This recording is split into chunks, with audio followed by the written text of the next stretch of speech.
Welcome to the Boomer Banter Show, where we have real talk about aging well. My name is Wendy Green, and I am your host for Boomer Banter. The episode today is going to prepare us in two ways. So, first, any of us that have parents who are still alive will one day be faced with the considerations around selling their home, what to do with it, how to do it. What are the tax implications? What are the emotional implications? Do we need to sell it early because of they might need some extra care? So lots of things to think about. And then there's the other side of this where we as homeowners need to think about how to prepare best for our children when they will be in the position of dealing with possibly selling our home or using it for equity or collateral to take care of us. So lots of important information that we're going to talk about today. And of course, there's lots of emotions around this. We won't dive into the emotions a lot because my guest today, Justin Smith, is a certified financial planner. And so he will be talking to us about the money side of this, although, of course, emotions will come into it. Justin is as I said, a financial planner with Savant Wealth Management in Phoenix, Arizona. He specializes in helping people create tax plans for their next chapter. Justin earned a Bachelor of Business Administration degree with a concentration in finance from the University of Michigan Ross School of Business. Along with being a certified financial planner, he has also earned the Chartered Advisor in Philanthropy designation and the Chartered Financial Analyst designation. So you know this man is well prepared. We have a lot to learn and unpack in this episode. But first, I want to share a couple of announcements with you before I bring Justin on. As you may know, I am doing a big push to try to grow this audience because I feel like the information that we share is inspiring and important. And so I am asking everybody who is listening today, if you are already subscribed to my email list, awesome. Thank you so much. If you are not, then please go to the homepage, heyboomer.biz, and click on Connect with Us so that you can subscribe and you'll get a weekly newsletter along with Monday show links so that you can listen live at any time. Tell your friends, encourage people to sign up. Go to heyboomer.biz and click on Connect with Us. The other thing, of course, is our wonderful sponsor, Road Scholar, who is the primary leader in nonprofit travel for boomers and beyond. They host the most amazing educational, exciting trips that you can imagine. I have been so happy every time I've gone on one of their trips. And now it is their 50th anniversary. So they are offering they're offering you the opportunity to subscribe to their newsletter and get a chance to win one of 7 trips for 2 people, including airfare from select cities. So when you go to that link, roadscholar.org/heyboomer, you may see, if you've never subscribed, a pop-up that is for the Great Global Giveaway. That's where you would subscribe to their newsletter, and then you're entered automatically into this contest for one of these 7 amazing trips. If you don't see the pop-up, just do a search for it, Great Global Giveaway, and sign up there. So one of the advantages of doing the show live is that you can interact with us in the chat. And I'm sure there's going to be a lot of questions that could come up in your mind based on what we're talking about today. So feel free to enter your questions. If we can't get to them all when we're live, then we will get to them as soon as we can after the show. So let me bring Justin on and let's get started. Hello, Justin. Hi, Wendy. Thanks for having me. Oh, thank you so much for being here. I've already learned so much from talking to you before we even got on the show. So I want to just start with kind of setting the ground level things of the basics. So what should we know about our parents' property and their wishes? Yeah, there is a lot for us to unpack here. It might seem kind of simple. Okay, we've got mom and dad's house, and when they pass, we'll take that, right? On the surface, it's really simple, but there's so many different layers to this, so many personalized considerations that we have to factor in that I want to kind of review a variety of different topics today and start breaking it down so that we can understand the situation, understand some of the big leverage points from a tax and planning perspective that we need to be thinking about, and just arm people with the information they need to make smart decisions here. Because as you Perfect. mentioned, this is an emotionally charged topic. It's fraught with all sorts of complexities on that level. So the financial planning side is actually the simple side of this equation, if you can believe it or not. And that's really the difficulty here is we're layering in, really complex family dynamics at times. Plus, we're talking and thinking about death and dying. Plus, we've got all this complicated financial stuff. It's all woven together into one. So it is really something that takes careful consideration and planning and thought if we want to do this right. Right. So we need to know what our parents' wishes are as far as the home, right? Do they want to Yes. donate it, inherit it to us? Do they want to keep it in the family? Like, we need to know that, right? Yep. Yeah, and that's where it all starts is, we got to take an assessment of our parents.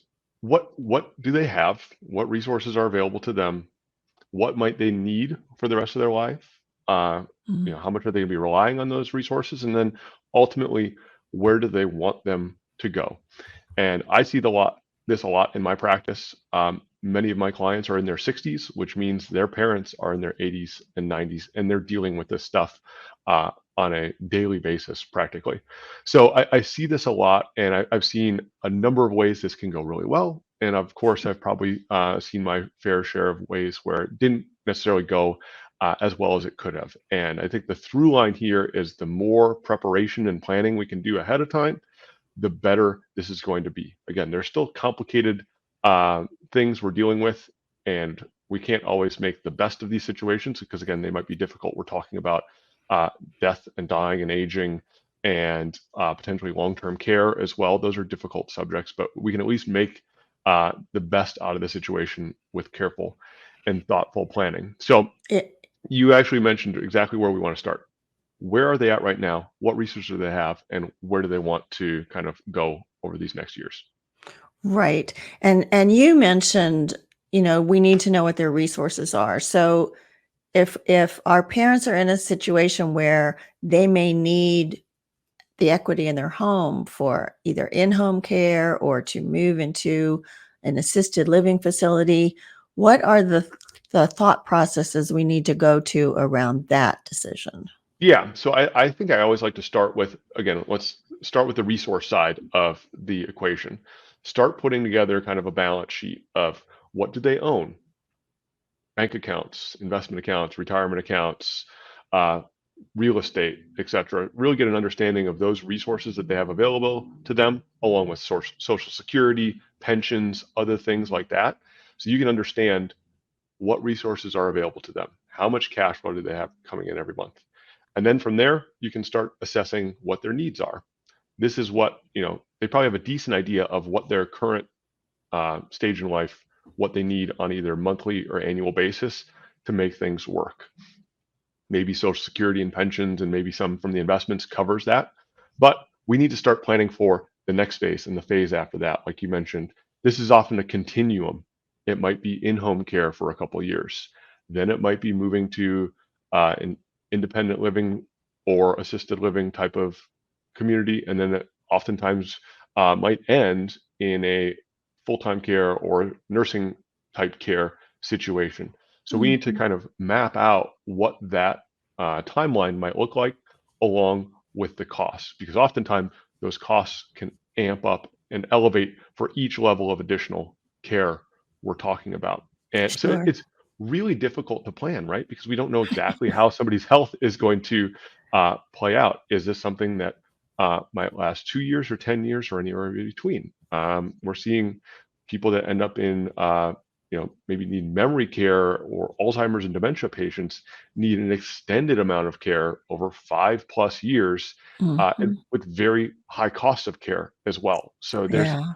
a lot we need to wrap our hands around in terms of what this next stage in their life is going to cost, and we want to compare that to the resources they have available to them. So I'm curious, if you're a single child, right? Your Hmm. parents just have the one child, then hopefully you can have that conversation with them. But if you have siblings, um, does just the person with power of attorney get involved with this? Do all the siblings get involved in this conversation? I mean, what is your experience with that? Yeah, I think from what I've seen, generally, yes, if it's one child, that makes it a little bit more straightforward. But the more consensus and open communication we can have on this, the better, right? Because in the back of a lot of folks' mind is that, yes, care is going to be expensive. We want to provide mom and dad the best possible care. But every dollar that's being spent on care is $1 that might not go into the inheritance bucket as well. So that's where these complex family dynamics can come into play as well. So again, starting the planning early, being as open and transparent with communication as possible is really going to be important, because um, if your brother thought in his mind that he might be inheriting X amount, and Mhm. in reality, there might be nothing left because of the care situation. That's something we need to get on the level with sooner rather than later, to prevent, family tension on top of an already difficult situation. Mhm. Yeah.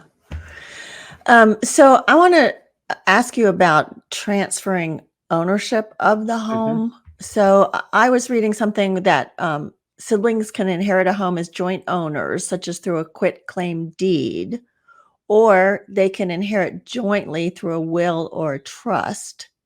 So, what are the pros and cons of those? And are there other ways that Yeah, property can be transferred? yeah. There's a lot of ways we can think about that property transfer, and again, all these components are kind of interrelated, and we just have to I kind of start know it's weaving all them all very together. complicated. Um, But yeah, the transfer of the home is an important thing to be thinking about. Oftentimes, that can be the largest or one of the larger items on that balance sheet that we talked about putting together, right? And again, we want to start with the balance sheet and the needs assessment to understand, okay, are mom and dad going to need all of the equity in that house? Are they going to need some of the equity in the house? Are they not going to need it at all? That might dictate how we want to start proceeding with transferring that home. Mm, Answering the question on how we can transfer it, that can happen a number of different ways. It can be done as a gift to one child or multiple children. That's one way to do it. Uh, if you do a gift, you have what's called a lifetime gift exclusion. Uh, Generally, for most people, 98, 99% of Americans, the gift and estate tax is not a factor, because the limit that anyone can give is $13 million a year right now. oh, okay. It's getting cut in half in 2026, but still most people uh, are not impacted by the estate and gift tax. So Mhm, gifting can be one way to transfer. Um, the other ways you mentioned are also things we need to be thinking about. At death, it can transfer a number of different ways. mm, The deed on the home can, again, be a beneficiary deed that says, upon my passing, this house goes to my daughter or my children, whatever it might be. okay. It can pass through your will. Your will could say, at my passing, my house goes to my children. Or some people might have a trust, a living trust or a revocable trust, where they title their house in the name of the trust. Mhm, And then at their passing, the house would flow based on what the trust document says. So there's a number of different ways that this can transfer, either during life or at death, and they all have their pros and cons. One thing we need to think about at the transfer at death is the probate process. So that's the legal process you go through with the state after your death that determines where everything goes. If we transfer the ownership of the home via a deed or beneficiary deed, that's going to avoid probate, because you've already named where this is going to go at my death. The house doesn't need to go into probate. Same with a revocable trust. The revocable trust is going to direct where the house is going to go. It doesn't need to go to probate. If you are just leaving your house through your will, or you don't have a will at all, Then the house is going to go through probate. So that's probably the worst case scenario in terms of transferring, is we want to avoid probate if we can, because that can be costly and expensive. It's going to be very state dependent on what the rules are. So there's 50 different sets of rules and 50 different sets of costs and things like that that we can't weigh in on here today. But it's really important, specifically on this component, to be bringing in a team of professionals to help you think through what is the best way to transfer the title of this home, either during life or at death. An attorney is generally the person we bring in to help with that, and they'll also be able to weigh in the different considerations as well. So that's kind of mechanically how the house would transfer, but there's still even more to unpack behind when would we want to transfer? What are the benefits of doing it Right. now versus later? So there's Right. a lot But of tax planning to think about too. yeah, and I want to get to that. But this was a big takeaway for me because when I thought about transferring through the will, which is the way I have mine set up right now, then that means that until it's through probate, my kids have to pay the taxes on it. They have to pay the upkeep on it. They have to maintain the yard, all of that, so that it's in good shape to sell. So it costs them more that way as well. So Yes. yeah, so Yeah, that's because a probate can easily drag out 6, 12, 18 months, and you're going to have court fees, attorney's fees, and that entire time where it's kind of in this transitory phase, it's very difficult to maintain, prepare to sell, rent it, whatever you might want to be doing with the home, everything's going to be more complicated. So yeah. definitely something that is one of those avoidable problems. As Mhm. long as uh, the owner of the property has capacity to draft legal documents and transfer um, the ownership of the property either via deed or put it in their trust or Right. gifting it, then we can avoid the probate situation, which there's really no situation where we'd want the house to go to probate. So Right. that's kind of one of those, again, pre-planning points that we can address ahead of time to save a Yeah, lot big of takeaway for stress. me. A lot of stress and complication can be eliminated just from properly addressing that part. Yeah. So you were talking about like when to sell and what, all of that. So that has a lot to do with, and tell me if I'm wrong, but I think that has a lot to do with the cost basis Yes. analysis, right? Yeah, so that's another really big component here that has multiple layers and layers underneath it. And This is I everybody's know we should talk for home, 2 hours on this, yeah, huh? we'll try to keep it a little tighter than 2 hours, but there's a lot to unpack. So yeah, cost basis is at the core of what are the tax implications of selling or transferring this house, right? Because every house was purchased for some set amount, maybe work or further investment was put into it, and then it's going to be sold at some point. And depending on, what it was bought for, what it was sold for, there could be a gain, which would be taxed. The good news is there's a lot of different tax benefits around home ownership that can eliminate tax if we're careful with our planning. So this is the next component we really wanted to dig into, right? Is that we've gone through the balance sheet to understand, okay, what is the home worth? We also need to know what is its cost basis. So Mhm. simply enough, that starts with just what was paid for it. Now with your parents' home, this could be decades and decades ago. But generally speaking, you can at least find, even if they don't have the documentation, you can at least find through the title company what they paid for the house, even if they bought it in the 50s. Mhm. Uh, and that is the start of the cost basis. Plus Okay. improvements, they put on an addition or new furnace and air conditioner, new roof, those things will build the cost basis. And again, on the simplest terms, what you sell it for minus the cost basis is the taxable gain. So Okay. property across the whole country has done pretty well over the last couple of years. So just about everybody is going to be sitting on some sort of taxable gain on that property. And we want to plan around what can we do to minimize that tax bill. A couple really important things we want to be putting into our analysis of what should we do with this home. Uh, there is something called the primary homeowner capital gain exclusion. In fancy tax world, it's called the Section 121 exclusion. You don't need to Oh, memorize that, but okay. uh, basically, you're probably familiar with this. Is that a married couple can exclude 500,000 of gain on their primary residence when they sell it, and a single individual can exclude $250,000 of gains on their primary residence. So this can be a really big benefit if we utilize it correctly. This just needs to be their primary residence for 2 of the last 5 years to qualify for this gain exclusion. So that right there has a lot to think about, right? If mom and dad need to sell their house to pay for care, they could sell it and then move into an assisted living facility, continuing care community, whatever it might be. And depending on what the difference between their cost basis and the sale price is, they might get to exclude a big chunk of that. Now, if they were to hold the house after they moved in, let's say they held it for 3 years or 4 years, maybe they're renting it, maybe they're letting their kids live there. At a certain point, they are no longer going to have that as their primary residence for 2 of the last 5 years. And they could lose that $500,000 exclusion. So that's a really important thing to be planning on, right? Is that at our capital gains rates, which max out at 20%, the actual dollar value of that $500,000 exclusion times 20% is $100,000. So that's a $100,000 tax benefit potentially that could be lost if, yes, to them on the sale of the house.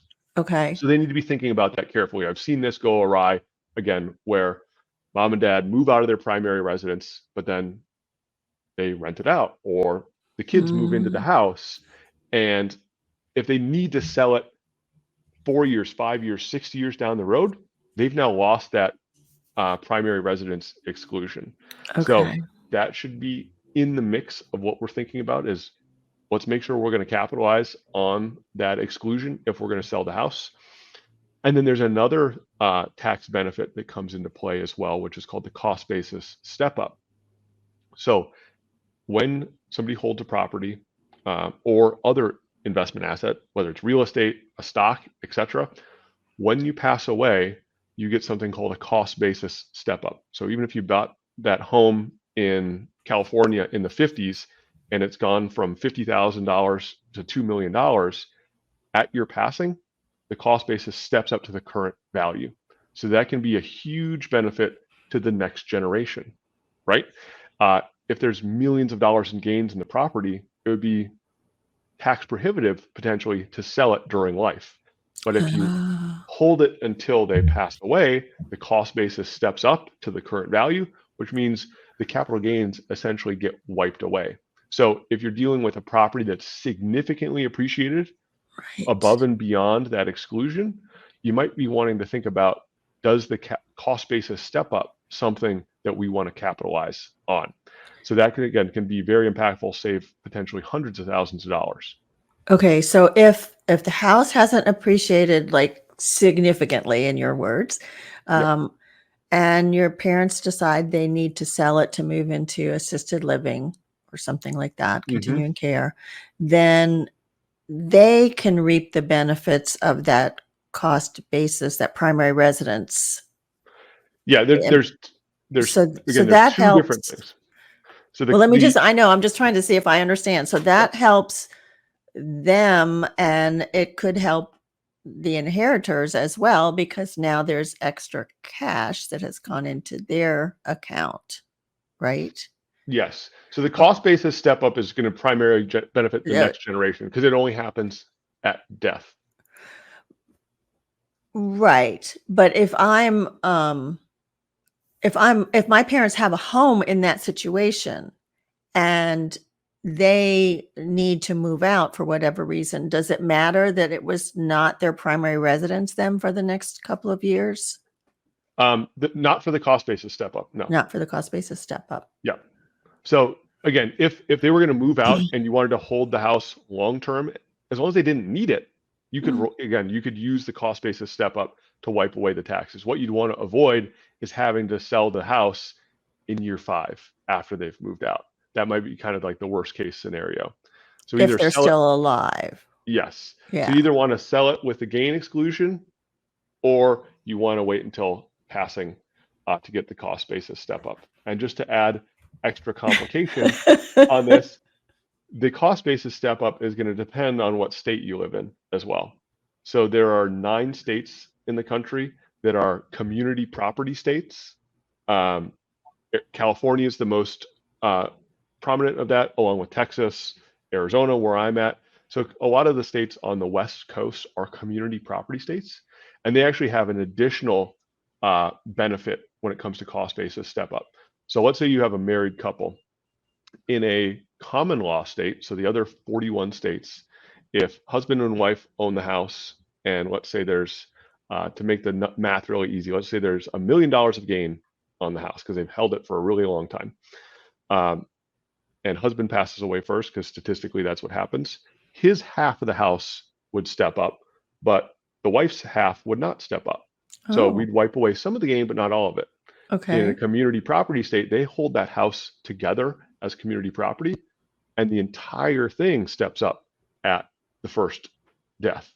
So that can often be really beneficial. We see this a lot in California, where again, they've held that house for decades. There's been a ton of appreciation, and they might have been trapped from moving for a number of years, even decades, because the tax bill would just be too high to sell that house. But what we see is the husband passes away, and now the cost basis has been fully stepped up to the current value. Now mom can sell the house tax-free because it's been fully stepped up, and can be in a new position to redeploy that equity to downsize, move into assisted living, pay for care, whatever it might be. Okay, so I want to go back to what we were talking about earlier. Like if a parent puts the house in a trust or gifts it to us or puts it pass on deed, whatever, that step up applies to all of those transfers also? Not to those. So that's where Okay. we have to be very careful with the gifting, right? Because if we gift the asset, or if mom and dad gift the asset, it's going to be gifted with their original cost basis. So that could be what they paid for the house decades and decades ago. So that when the children then sell it, they're going to have to pay the tax on the gain. And after it's been gifted, it's no longer eligible for the cost basis step up, right? Oh, Because okay. it's no longer on their balance sheet. So this can oftentimes, parents say, they have this, good intention, which is, I want to give this asset to my kids now, but it can actually be a lot more advantageous to either sell it and use the capital gain exclusion, or hold it until death and then pass it, so that we can wipe away a lot of the capital gains. So Oof. we got to think about not just what the intent is with the asset, but what's the best way from a tax standpoint to actually make that transfer happen. Yeah. Oh boy. Okay. So is it a good idea to meet with the financial planner and the attorney with the whole family so that everybody discusses it and is on the same page and has the understanding? Yeah, and this is generally a multi-step process to really start bringing all this together. Obviously, it's really complicated. We're just scratching the surface here Yeah. today, and you can tell that there's just so many layers to this, and every situation is going to be unique. But I would kind of start with that order of operations. Understand their resources and the tax implications connected to those resources. Then we got to understand, what are mom and dad's needs. Again, that might be unknown, but long-term care and home care and things like that could often range from $5,000 to $10,000 a month or more. So that can be a pretty significant expense. What I like to do is try to figure out what's the burn rate that they're going to have in kind of let's say a worst case scenario. Say if we've got the $5,000 a month coming in from Social Security and pensions, and they need $10,000 a month for care, that's $5,000 a month we need to cover. Do the resources they have cover that, or for how many years? That kind of expense analysis, or burn rate analysis, will help paint the picture of, okay, where are we going to be in 2 years, 3 years, 5 years from now? Are we going to have to sell the house? Do we have enough other resources that we can hold on to the house for the cost basis step up, whatever it might be? But there's, again, so many different layers to this planning. You want to get on the same page about what are mom and dad's intentions, what are their resources.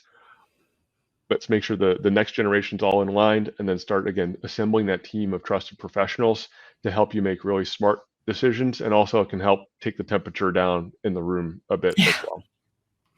Yeah, this really does sound complicated. So, you tell me one thing and then I think, oh, I got it now. And no. Yeah. um, So you had mentioned something, Justin, about multi-generational tax planning. What is Yeah. that? Yeah, so we've kind of already touched on it right now, right? With the gifting versus transferring at death. I consider that kind of multi-generational tax planning, right?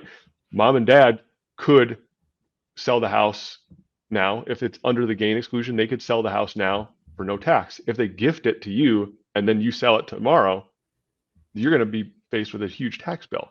So that's kind of things we want to look at is over not just mom and dad's lifetime, but their lifetime and your lifetime. How can we minimize the total amount of taxes paid? So how we transfer the house is a huge part of that. And another thing I often see with these situations is that, there's usually some level of care required in the last 5 or 10 years, and it can be significant. Mm. The tax benefit to that is that those care expenses are often deductible.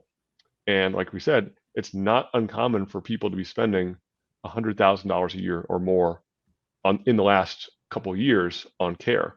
So that can be a really big deduction for mom and dad. It Hmm. might be such a big deduction for mom and dad that they have no taxable income or zero taxable income. So we don't want to waste that opportunity because they might have other resources that are taxable. Most often we see this with IRAs, retirement accounts, etc. Right? When you take money out of an IRA, it's taxable to you.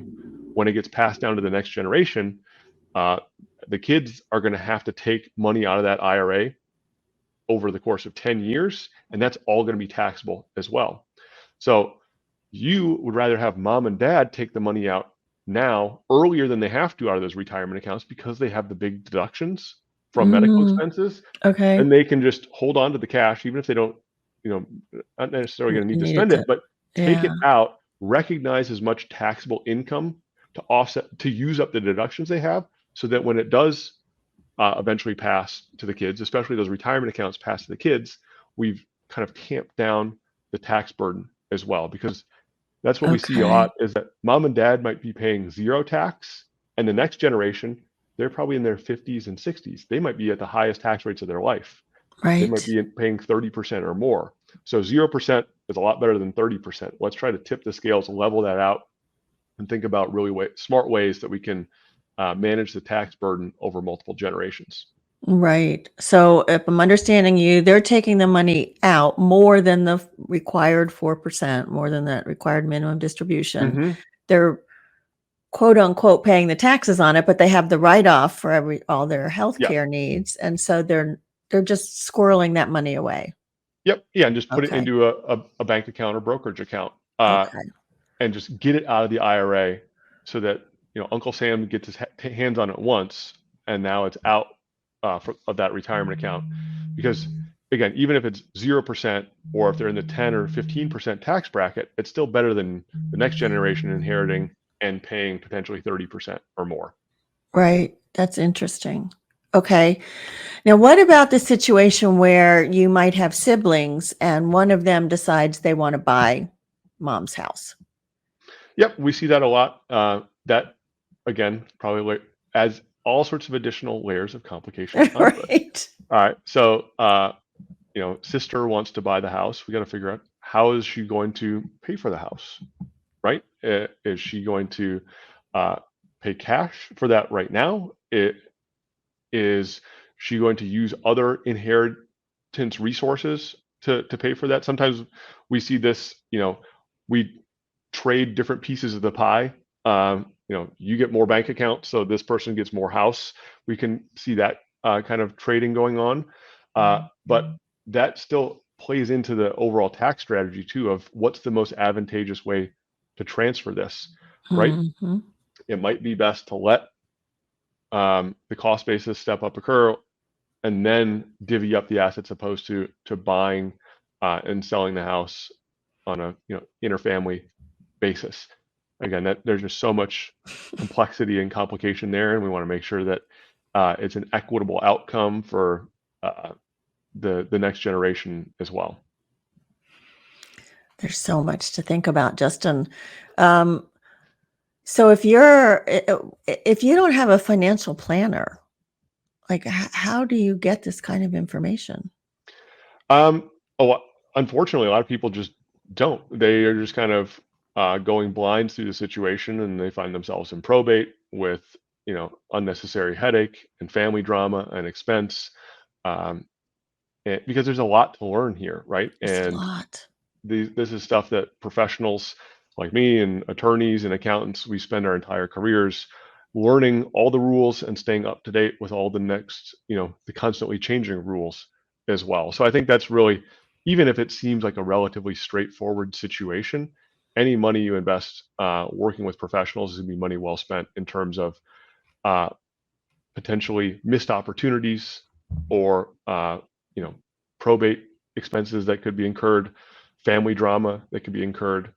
This is all stuff that's much better addressed with a team of professionals on the front end. I'm going to ask you a question that just came to mind because Okay. you have that philanthropy designation, certified hmm financial philanthropy planner. So say you don't have children, but you own a house. What are the implications of donating that house to a charity of your choice? Yeah. So that's actually, we could do a whole other podcast just on that. I'll try to keep it brief, but we do see that a lot, right? Where somebody doesn't have any heirs, they know ultimately their house wants to go, they want their house to go to a charitable organization. What we can see as beneficial is sometimes there are ways that we can transfer ownership or partial ownership of the house to that charitable, but get some benefits now, as opposed Hmm. to just transferring at death. There's no benefits to you, right? You're gone. Okay. There are, however, things like you can gift a life estate to a charity, meaning you transfer the ownership of the property uh, to the charity, but you retain a life estate, meaning you get to live in that house for as long as you live. Okay. And the charity eventually gets the house when you pass. The benefit to that is, again, you get to live in the house and you get an upfront charitable deduction. There's also things like called a charitable gift annuity, where you could give the house to charity in exchange for receiving a series of annuity payments from the charity over your Oh, lifetime. interesting. Okay. So that could be a potential way to mitigate some long-term care expenses. Uh, Hmm. you know, you move the house to charity. Let's say the house appreciated a lot. You don't want to sell it.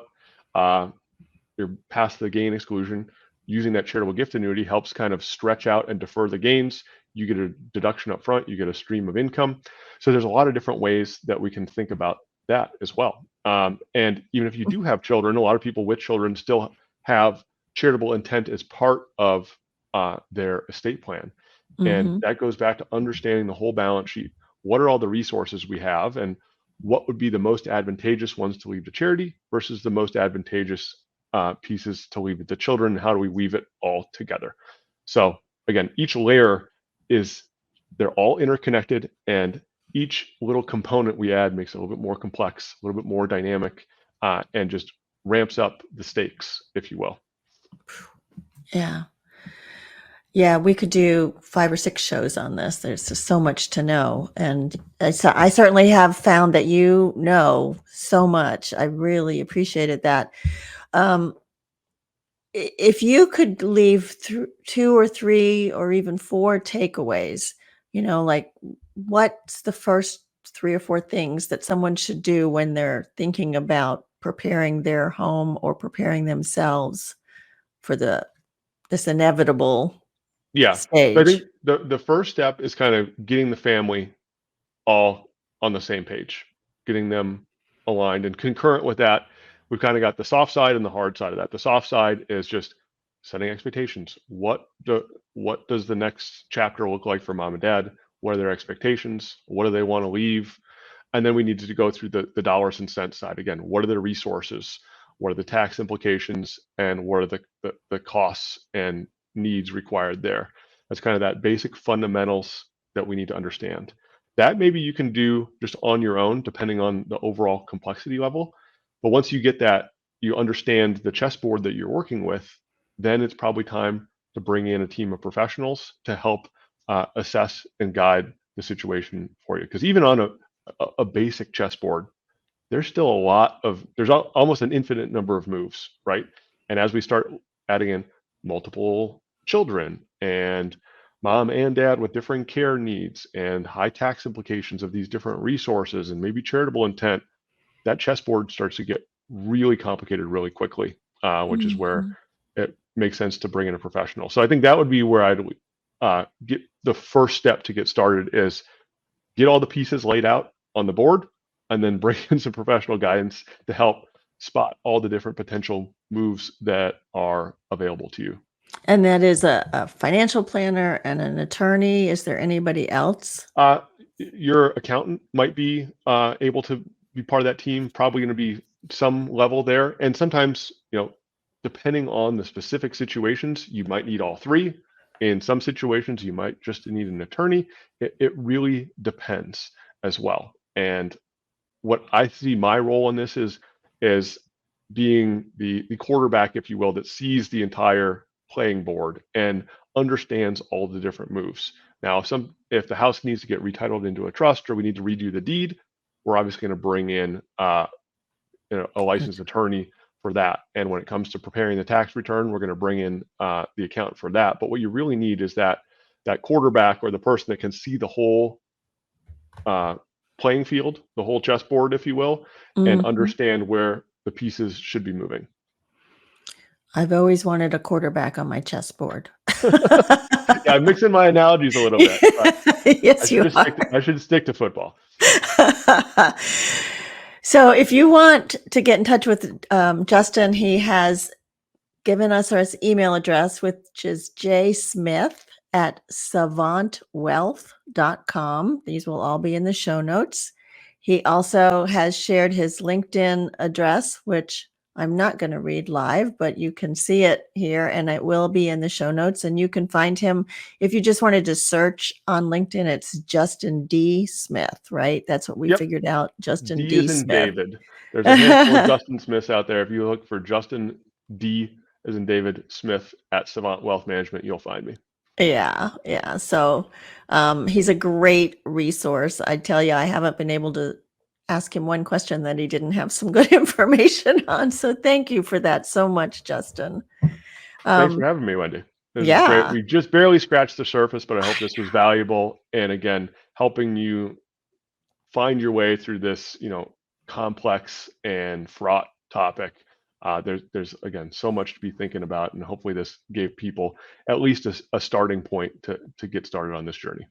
there is so much to think about. And it certainly has started me thinking about some things I need to do right away. So yeah.